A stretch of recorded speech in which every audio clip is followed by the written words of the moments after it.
Monsieur Tchegboro, Moussa Tchegboro, n'était pas également arrivé ces jours-là au stade. Était-il là-bas, oui ou non? J'ai déjà expliqué, je ne peux plus revenir sur ça. Voilà, c'est pour vous démontrer que vous avez fui votre responsabilité.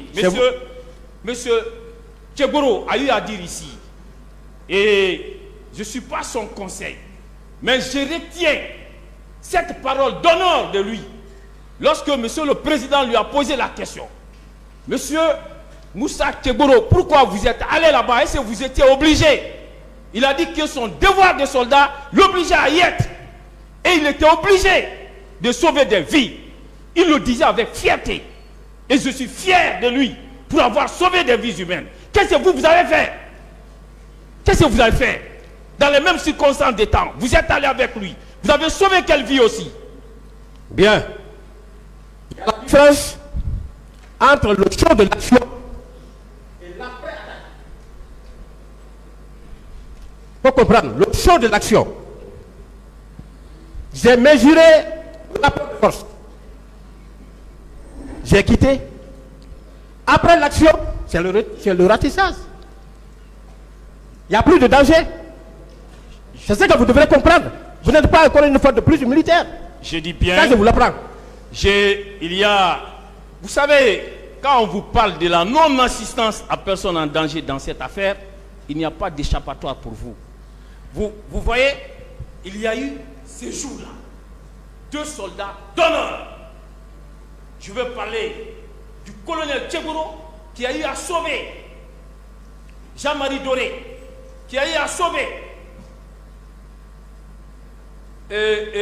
en plus de Jean-Marie Doré, il a sauvé Baouri et Selou Dalen Diallo. De l'autre côté, vous avez mon commandant d'honneur aussi, M. Abakar Diakité Ditumba, qui a eu à sauver également les 3 leaders dont j'ai donné le nom ici. Vous, de votre côté, vous n'avez rien fait. Or, vous vous étiez retrouvés là-bas dans les mêmes circonstances de temps et de lieu. Donc, il n'y a pas d'échappatoire pour vous. Sur cette question, je passe. Je passe. C'est fini. La non-assistance est établie. C'est indiscutable. Voilà. Je n'en discute pas avec vous.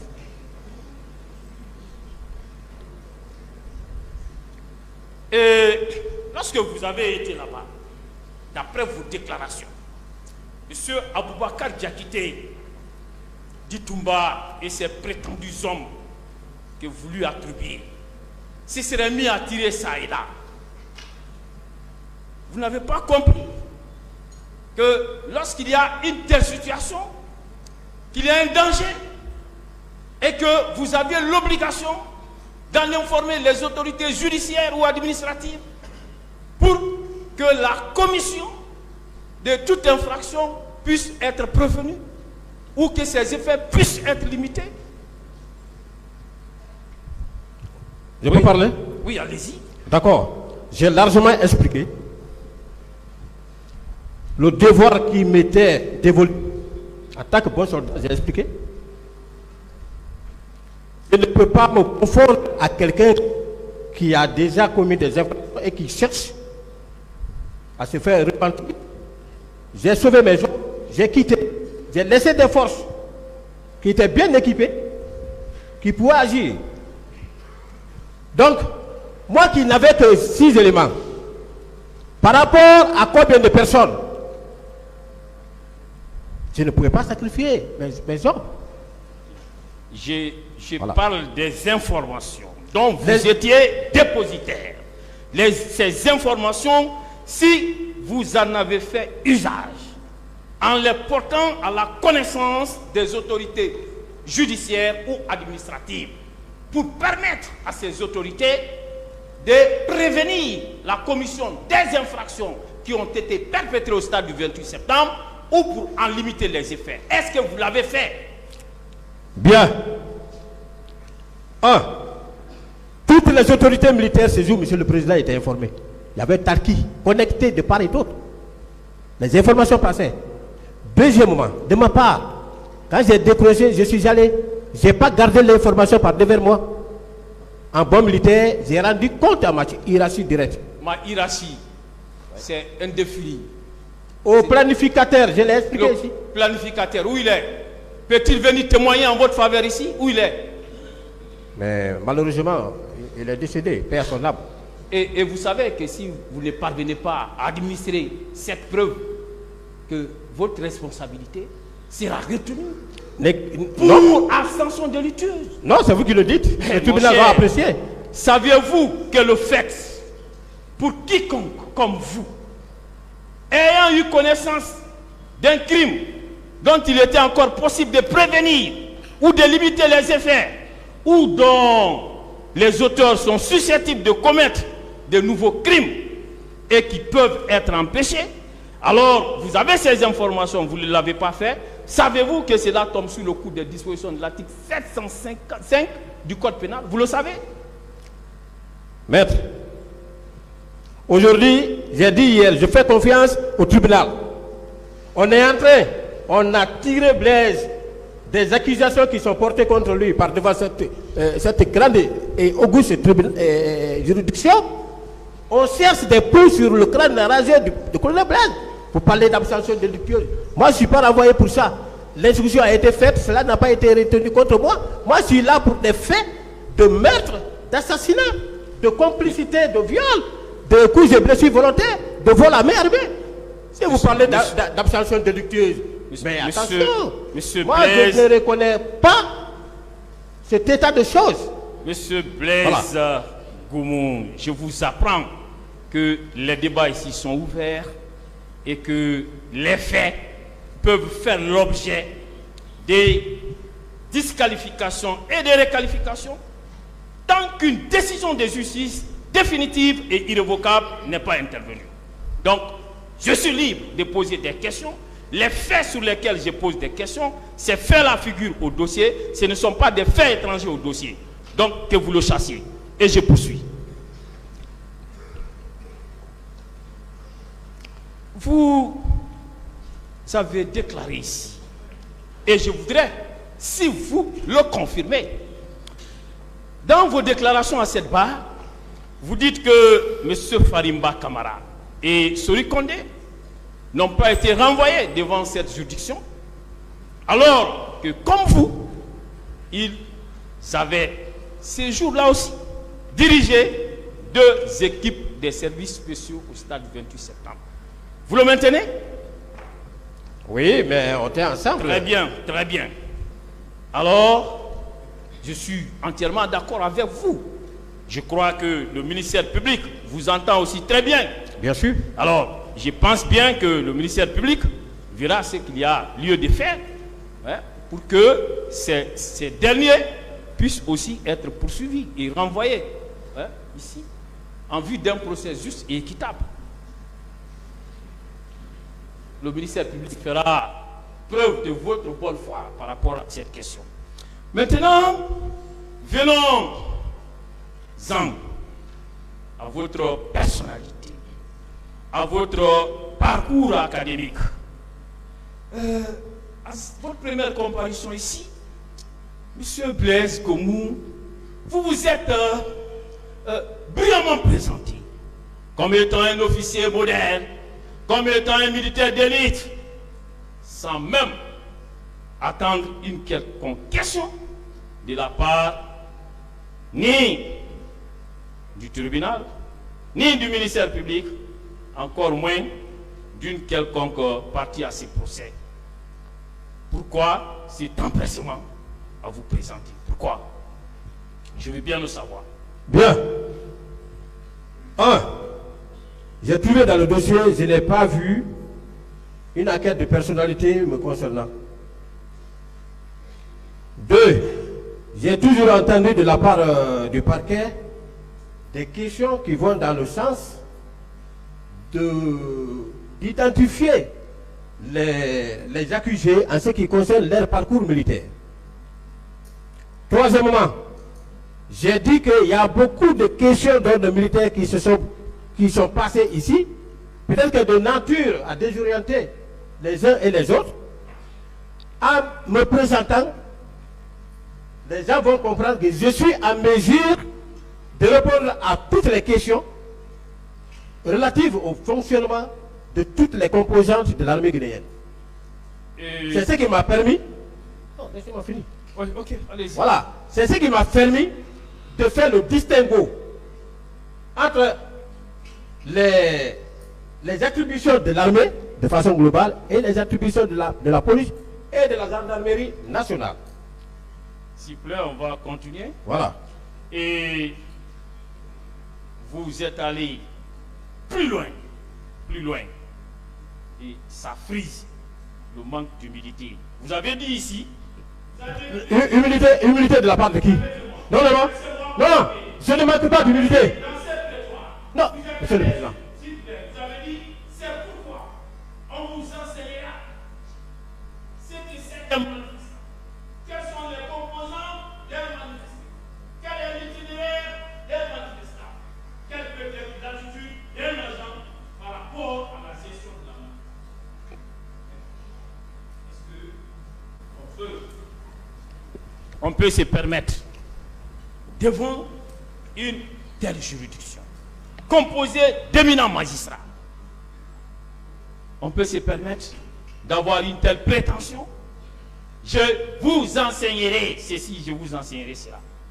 Est-ce que cela ne frise pas le manque d'humilité de votre part? Je suis très humble. Non. Je suis très humble. Si vous n'êtes pas humble, c'est vous qui manquez d'humilité. Vous manquez d'humilité. S'il vous plaît. Non, mais il dit que je suis en manque d'humilité. Moi, je vais vous expliquer, monsieur le président. S'il vous plaît. Je continue. Pas de termes offensants. Voilà. Monsieur le président. Des deux côtés, s'il vous plaît. Oui. Et de toutes les façons, je ne suis pas le seul à avoir cette conviction résultant de vos propos. Ceci m'amène à vous poser des questions suivantes, parce que lorsque vous annoncez que vous allez définir ce que c'est qu'un manifestant, vous allez définir ceci et là, alors moi je suis resté sur ma faim, vous ne l'avez pas fait. Pouvez-vous me définir qu'est-ce que c'est qu'un manifestant? Je n'ai pas de réponse à cette question. Très bien. Quels sont les composants des manifestants? Je ne peux vous répondre. Très bien. Quel est l'itinéraire des manifestants? Je ne peux vous le répondre. Quelle est l'attitude d'un agent par rapport à la gestion de la manifestation? J'ai déjà expliqué, je ne peux plus revenir sur ça.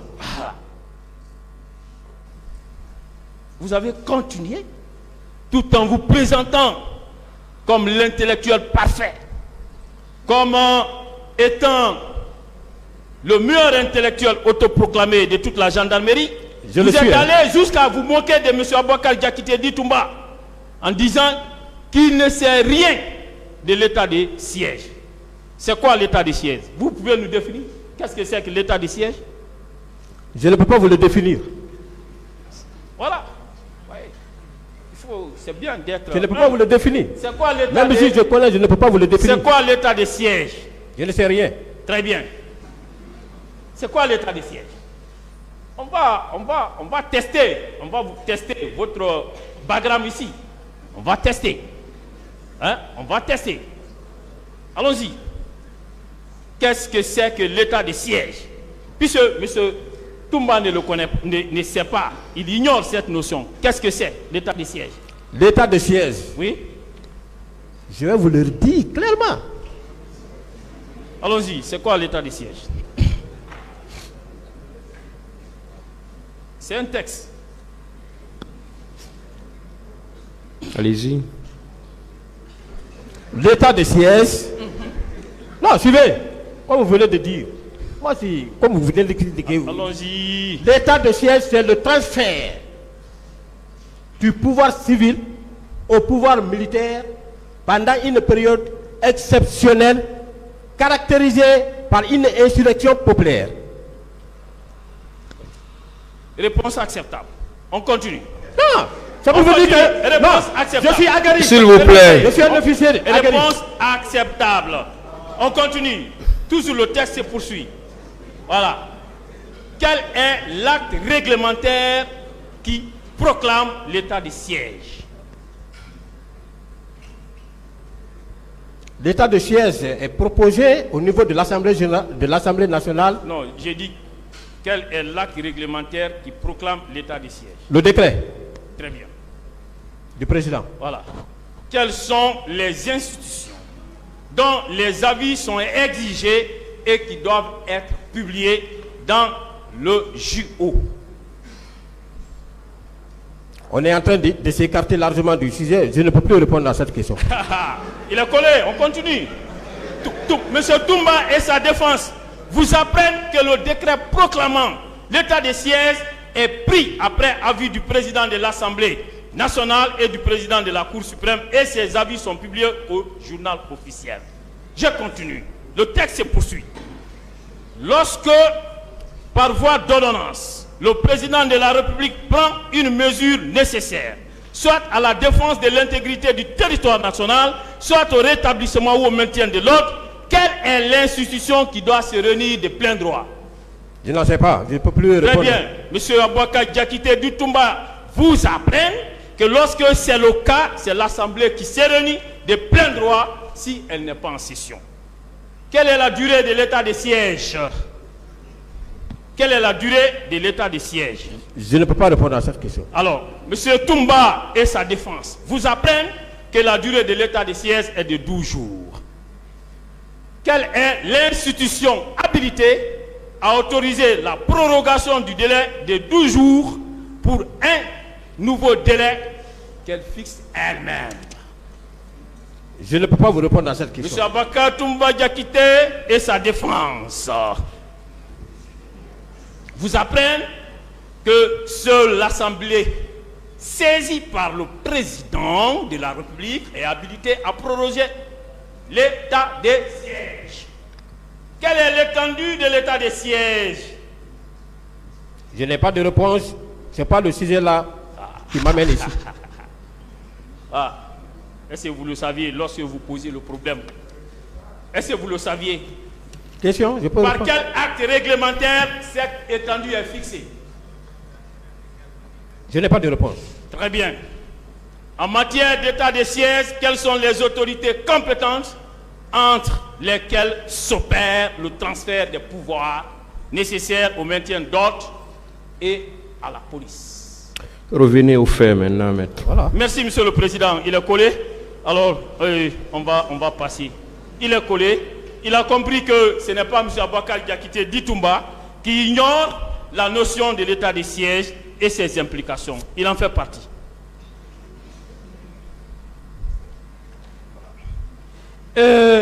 Ici, vous avez eu à dire que vous avez été discriminé.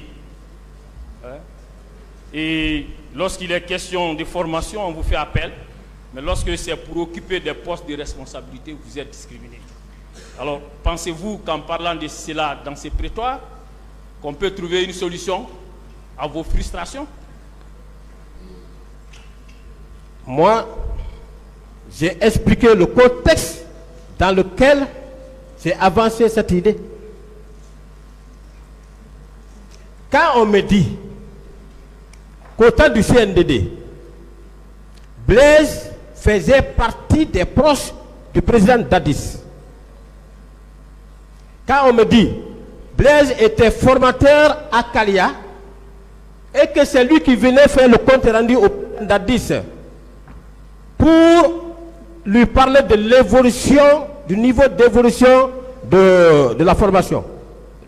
Quand on me dit que Blaise, c'était des éléments proches de Dadis qui bénéficiaient des avantages. Alors, au fond, celui qui m'accuse, c'est personnellement. Un, il ne m'a jamais connu. Deux, je n'ai jamais bénéficié d'un avancement en grade à titre exceptionnel comme lui. Grade de sergent au grade de lieutenant. Après, il se retourne pour me parler ainsi. Mais c'est une frustration. Ça choque. Écoutez, si je voudrais que vous sachiez que M. Diakité, ce n'est pas lui qui est en charge des votre promotion. Ça ne concerne que votre hiérarchie. Il n'a rien à voir dans ça. Mais il n'a pas à m'assimiler au ce fait. que vous dites là n'a aucun rapport. Lui n'avait pas le droit de m'assimiler à tout cela. Voilà. Et pourquoi? Je continue. Vous êtes allé jusqu'à procéder à une comparaison. Hein? En disant que M. Aboubacar Diakité Ditumba a eu un poste de responsabilité. Vous n'en avez pas eu. Il a eu de l'argent. Vous n'en avez pas eu. Hein? Mais est-ce que vous savez quelle fut sa contribution dans la prise du pouvoir? Vous le savez? Vous savez, ça ressort d'ailleurs clairement de la page 14 du procès verbal d'interrogatoire du capitaine Dadis, qui a eu à dire qu'il fait partie de ces petits qui l'ont porté au pouvoir au détriment d'autrui. Est-ce que vous le savez? Moi, je n'ai pas parlé. C'est pas le problème d'avoir des postes de responsabilité, d'avoir de l'argent. C'est pas ce qui m'intéressait. Mais ce qui m'intéressait. C'est ce que vous avez fait. Non, c'est ce qui m'intéressait. Ce qui m'intéressait, vous savez. Non, laissez-moi parler. Monsieur le Président, il m'a posé des questions. Laissez-moi parler. Oui, allez-y. Voilà. Il a eu tous les avantages qu'il a eu. Ça, c'est pas ce qui m'intéressait. Mais pourquoi dire qu'après 3 mois, il était déjà léger et que les proches de Dadi sont venus faire la relève en me citant parmi ses proches qui étaient en train de bénéficier des avantages, qui n'a qu'à continuer avec ces avantages. Mais pourquoi dire que je faisais partie de ceux-là qui bénéficiaient des avantages? Mais est-ce que je vais garder la bouche fermée? Je suis obligé de dire au tribunal, Monsieur le Président, tout ce que lui, commandant Boubacar Diakité, est en train de dire à mon actif, c'est pas vrai. Je n'ai jamais été proche d'autres questions. Et est-ce que, voilà, s'il vous plaît, alors vous comprendrez que ce ne sont pas les diplômes qui permettent d'avoir des postes de responsabilité. Il y a aussi le destin. Il y a le destin. Chacun vient dans ce monde avec son destin. C'est ce que je veux vous faire comprendre. Donc vous n'avez pas à vous comparer à mon commandant. Alors, et vous êtes allé plus loin encore dans vos attaques personnelles contre M. Diakité, en disant, Monsieur le Président, si vous avez eu la malchance de découvrir Toumba pendant le temps du CNDD, vous l'auriez haï à jamais. Vous l'aurez haï à jamais. Est-ce que vous, personnellement, vous avez connu M. Aboubacar Diakité Ditumba? Vous l'avez côtoyé? Vous l'avez pratiqué? Je reviens encore sur mon propos. Imaginez un militaire, si réellement il est bien formé, il ne peut pas avoir l'audace de dégainer son arme pour tirer sur le président de la République.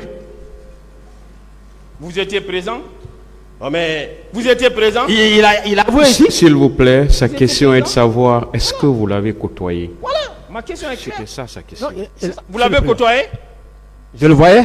Ouais, vous ne l'avez pas côtoyé. Donc, je le voyais. Vous fondez sur des choses qu'il a déclarées. Sur des choses qu'il a déclarées. Je vous dis. Je me fonde sur les choses qu'il a déclarées. S'il vous plaît. Je crois que vous êtes en train de vous laisser emporter, habiter par la haine. Je ne suis pas haineux. Et je continue. Je ne suis pas haineux, encore une fois de plus. Je ne suis pas haineux. C'est vous qui avez la haine viscérale contre moi. Ça ne marchera pas. Ça ne marchera pas, hein.